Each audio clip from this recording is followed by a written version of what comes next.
Si est une décision tardive mais qui s'est finalement imposée à lui, Bernard Laporte, qui fait face ces derniers mois à de nombreux ennuis judiciaires et qui a été désavoué par une majorité de ses collaborateurs en début de semaine, a finalement présenté sa démission du poste de président de la Fédération française de rugby ce vendredi 27 janvier. Une décision qui intervient après que Patrick Buisson, le candidat présenté par Bernard Laporte pour lui succéder, a été rejeté à la majorité par l'ensemble des dirigeants de la fédération, 51% des voix, et qui a finalement été prise ce jeudi soir, lors d'un rassemblement du bureau fédéral qui s'est largement éternisé. Ce vendredi matin, à l'issue d'une nouvelle réunion à laquelle Amélie Oudéa-Castéra, la ministre des Sports, a participé, tout a finalement été officialisé. Celle-ci a notamment confirmé la démission de Bernard Laporte et renouvelé sa confiance dans les différents membres de la fédération, qui vont devoir relever de lourds défis ces prochains mois.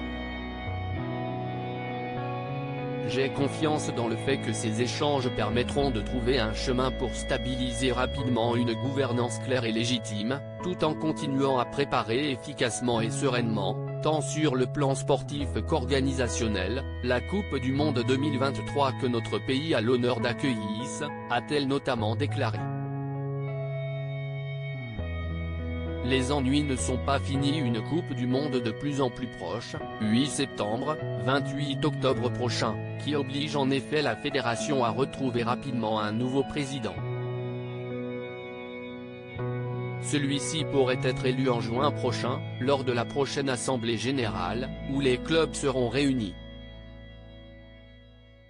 Pour le moment, en tout cas, si est un président intérimaire qui va être rapidement choisi et assurera toutes les fonctions de ce poste capital.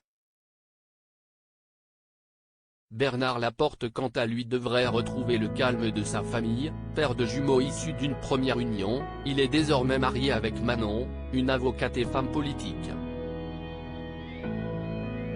Il faut dire que ces dernières semaines ont été compliquées, jugé le 13 décembre pour prise illégale d'intérêt, abus de biens sociaux, corruption et recel d'abus de biens sociaux, il a été condamné à 2 ans de prison avec sursis, 75 000 € d'amende et 2 ans d'interdiction d'exercer toute fonction en rapport avec le rugby.